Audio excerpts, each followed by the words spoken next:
Estamos aqui no último dia da ROG com Rafael Moura, Superintendente de Tecnologia e Meio Ambiente da ANP.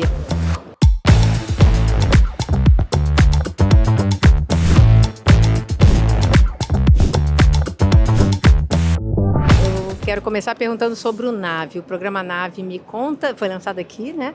Então me conta como é que está isso, que desafios foram lançados, como é que é isso? Bom, o NAVE é o nosso programa de empreendedorismo e inovação aberta.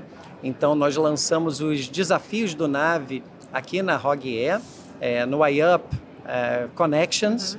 Então são 5 macrotemas e 67 desafios tecnológicos que foram postos no edital lançado essa semana para que startups e empreendedores resolvam esses desafios num processo de inovação aberta. O NAVE é um programa que 8 petrolíferas participam, então esses desafios foram desenhados em conjunto com a indústria, com essas 8 petrolíferas, com representantes da academia. A gestora é a Fundep, a Fundação Ligada Federal de Minas Gerais. Então, nós temos aí a indústria, a academia participando e o Estado, a ANP representando o Estado como órgão regulador, fazendo essa tripla hélice para a definição dos desafios tecnológicos das startups. Você poderia me resumir assim, que linhas estão nesses primeiros desafios que as startups vão poder trabalhar? São desafios tecnológicos que vêm desde o aumento da eficiência energética dos ativos em produção, são macrotemas e temas relacionados, desafios relacionados à segurança operacional, à proteção ambiental, a tecnologias disruptivas, inteligência artificial, aplicação de algoritmos de inteligência artificial para solucionar problemas, para fazer o tratamento de dados e desafios relacionados a novas energias e transição energética também. Então a gente tem uma gama de desafios, 67, para que a gente consiga atrair e acelerar o desenvolvimento tecnológico do país através da cláusula de PDI, através de processos de inovação aberta. Ah, bacana. As startups estão no Brasil, a gente precisa mesmo de incentivar para chegar a uma maturidade, acho que, né, é um caminho. E aí eu queria te perguntar, a gente tem percebido, né, investimentos de 4 bilhões por ano, por conta da cláusula nos últimos anos. O que você imagina, qual a perspectiva para os próximos anos? Bom, primeiro, dentro desse investimento, a intenção da ANP é justamente qualificar esse investimento. Então, a gente tem os projetos tradicionais de pesquisa e a gente procura agregar, além do programa de recursos humanos da ANP, que é um programa pujante, com 25 anos, também novos processos, né? Esse recurso tem uma grande vantagem. O recurso de PDI, ele é egresso de uma cláusula dos contratos de concessão e partilha da produção, que em linhas gerais exige um investimento de 1% da receita bruta em pesquisa, desenvolvimento tecnológico e inovação. Então, é um investimento privado regulado. Então, ao mesmo tempo em que o Estado é capaz de definir um caminho, a política pública, através do CNPE e a ANP fazer essa implementação, é um recurso que é diretamente vinculado à produção de petróleo e gás natural. Então, esse recurso acompanha, em linhas gerais, a curva de produção dos campos. Então, é correto a gente afirmar hoje que a indústria do petróleo e do gás natural é uma grande financiadora do ecossistema de pesquisa, desenvolvimento tecnológico e inovação do país e é uma financiadora da transição energética. Então, é muito importante que a gente consiga, dentro desse ecossistema, e só para exemplificar, a EPE, a Empresa de Pesquisa Energética, ela tem uma plataforma chamada InovaE, que mapeia todos os investimentos em pesquisa na área de energia, sejam eles públicos ou privados.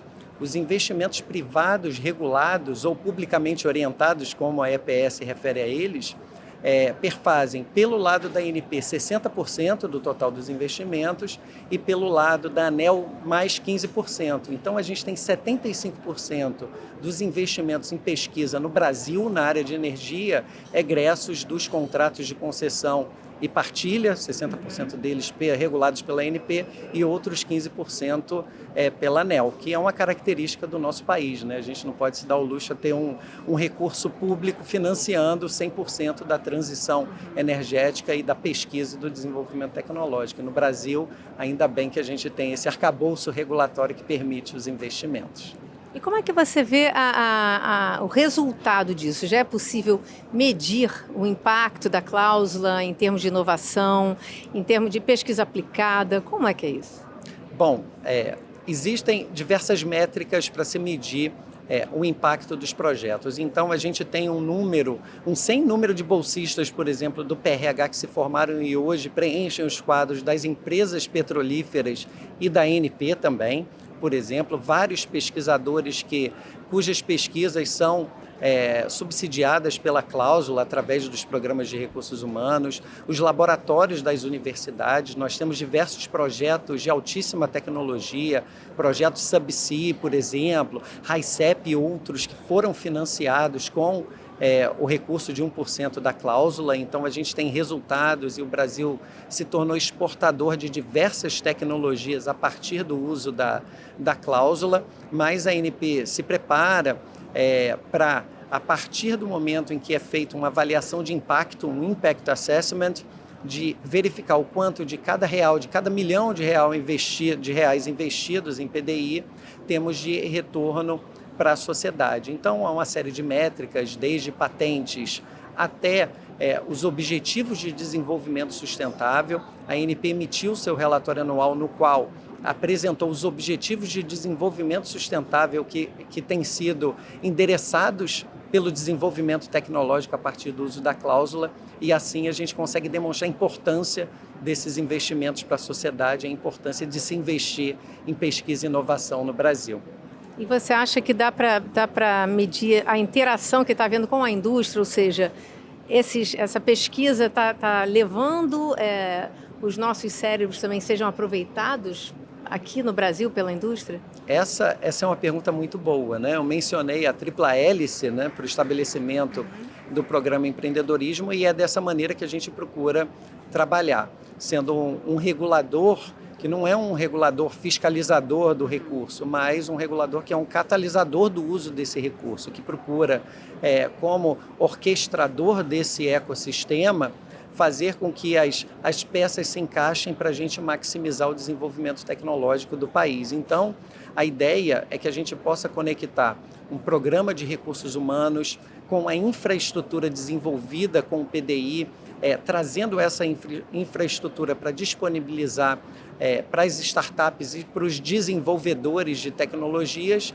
e também, dessa forma, alimentando o nosso sistema de pesquisa, tendo pesquisa de ponta e retendo os nossos cérebros. O PRH é um programa de recursos humanos que completou 5 anos do último edital. Ele tem sido modernizado e um novo edital vai ser proposto, e que, inclusive, contém os mestrados e os doutorados sanduíches. Quer dizer, a gente faz a conexão dos nossos pesquisadores com as instituições de ensino de ponta do mundo inteiro, para que a gente consiga justamente fazer com que eles possam retornar esse conhecimento para o nosso país.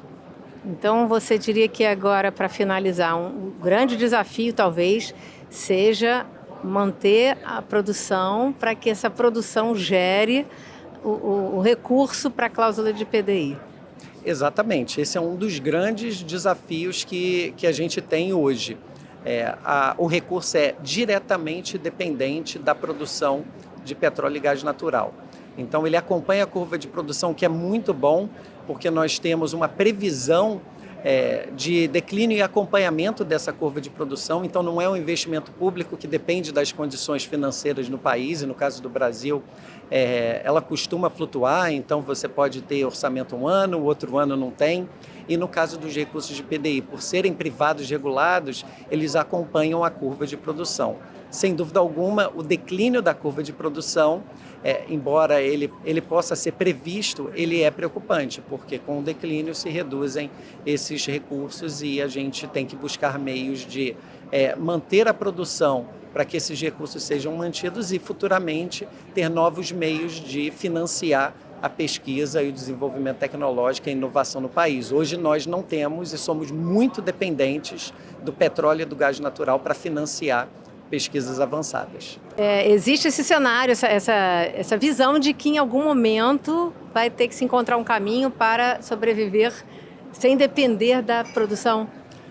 Sem dúvida. Hoje, nós somos, como eu disse anteriormente, 60% dos recursos de pesquisa, desenvolvimento tecnológico e inovação na área de energia vem do petróleo e do gás natural, inclusive captura de carbono, inclusive hidrogênio, inclusive eólica offshore, energia solar também, enfim, as novas energias ou as energias renováveis, hoje o desenvolvimento delas depende desse recurso de PDI que é gerado pelo petróleo e pelo gás natural.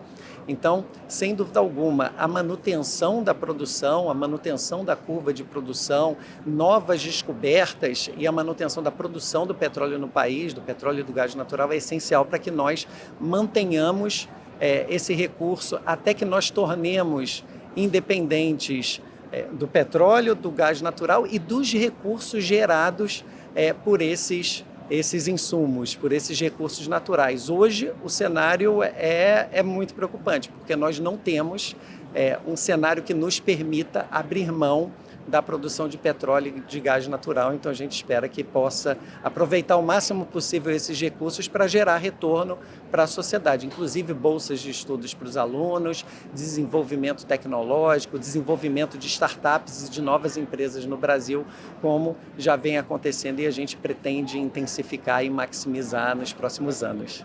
Tá ótimo, então. Obrigada, Rafael. Obrigado, foi um prazer.